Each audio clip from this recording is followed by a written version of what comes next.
Assalamualaikum warahmatullahi wabarakatuh. Nama saya Siti Aisyah, saya dari kelas PMM 1. Ingin menjelaskan materi tentang kalimat. 1. Pengertian kalimat. Kalimat memiliki beberapa pengertian. 1.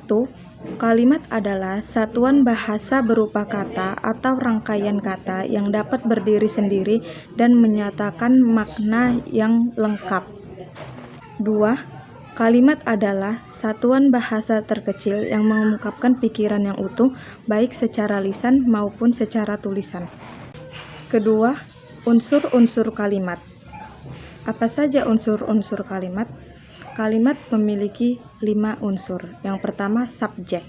Apa itu subjek? Subjek adalah bagian yang menandai apa yang dinyatakan oleh penulis. Kedua, predikat. Apa itu predikat? Predikat adalah bagian dalam kalimat yang menandai apa yang dinyatakan oleh penulis tentang subjek. Ketiga, objek. Objek adalah kalimat yang melengkapi kata kerja. Keempat, pelengkap. Pelengkap mengikuti predikat yang berimbuhan ber, ter, beran, teran, dan kata-kata khusus. Kelima, keterangan. Keterangan adalah bagian yang berfungsi untuk meluaskan atau membatasi makna subjek atau predikat. Ada 2 ciri keterangan. Yang pertama, keterangan yang posisinya bisa berada pada awal, tengah, ataupun akhir. Yang kedua, keterangan dapat berupa keterangan tambahan, keterangan pewatas, atau keterangan aposisi. 3. Pola kalimat. Kalimat memiliki 8 pola. Yang pertama, kalimat dasar berpola SP. Yang kedua, kalimat dasar berpola SPO. Yang ketiga, kalimat dasar berpola SPPEL. Yang keempat, kalimat dasar berpola SPOPEL. Yang kelima, kalimat dasar berpola SPK. Yang keenam, kalimat dasar berpola SPOK. Yang ketujuh, kalimat dasar berpola SPPLK. Yang kedelapan, kalimat dasar berpola SPOPLK. Dengan S sebagai subjek, P sebagai predikat, PEL sebagai pelengkap, O sebagai objek, dan K sebagai keterangan.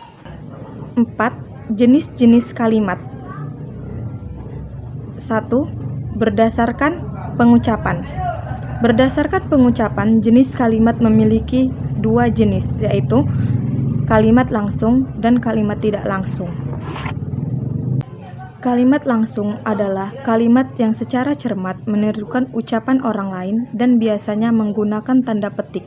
Sedangkan kalimat tidak langsung adalah kalimat yang menceritakan kembali ucapan seseorang dan biasanya tidak menggunakan tanda petik. Kedua, berdasarkan jumlah frasa. Berdasarkan jumlah frasa, kalimat terbagi menjadi 2, yaitu kalimat tunggal dan kalimat majemuk.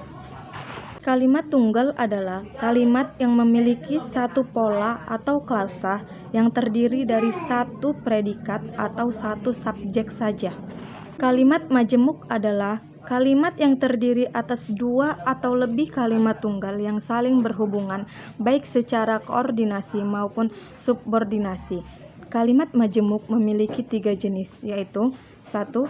Kalimat majemuk setara. 2. Kalimat majemuk bertingkat. 3. Kalimat majemuk campuran. 3.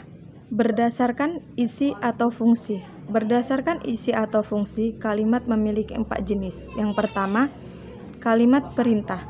Kalimat perintah bertujuan untuk memberikan perintah untuk melakukan sesuatu.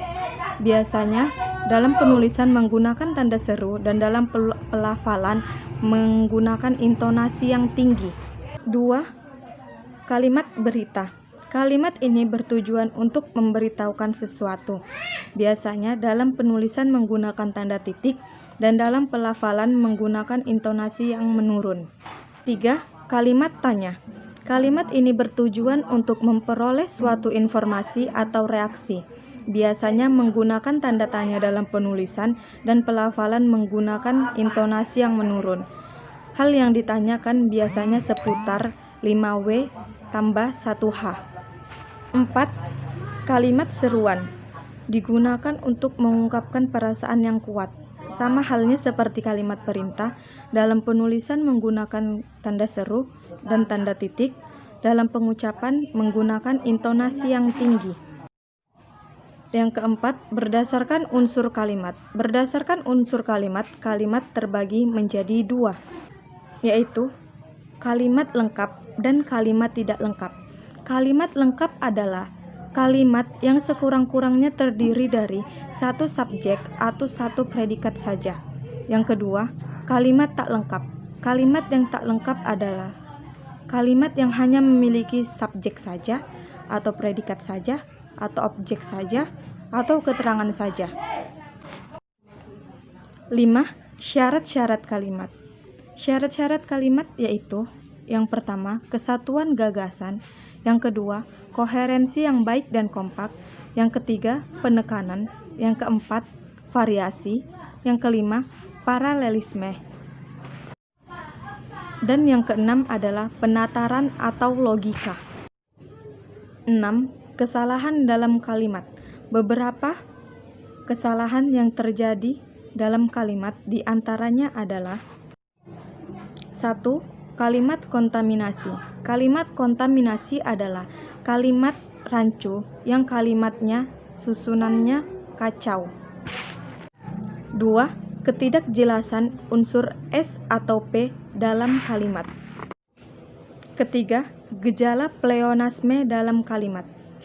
Gejala pleonasme dalam kalimat adalah susunan kata atau bahasa yang berlebihan dalam suatu kalimat. 4. Penggunaan kata yang salah dalam kalimat.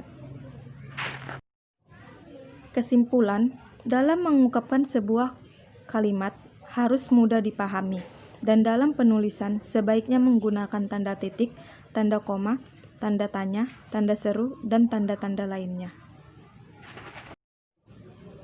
supaya pembaca maupun mendengar dapat memahami isi dalam kalimat tersebut. Sekian isi penjelasan dari saya. Jika ada kesalahan, kepada Allah saya mohon ampun, dan kepada Ibu saya mohon maaf. Assalamualaikum warahmatullahi wabarakatuh.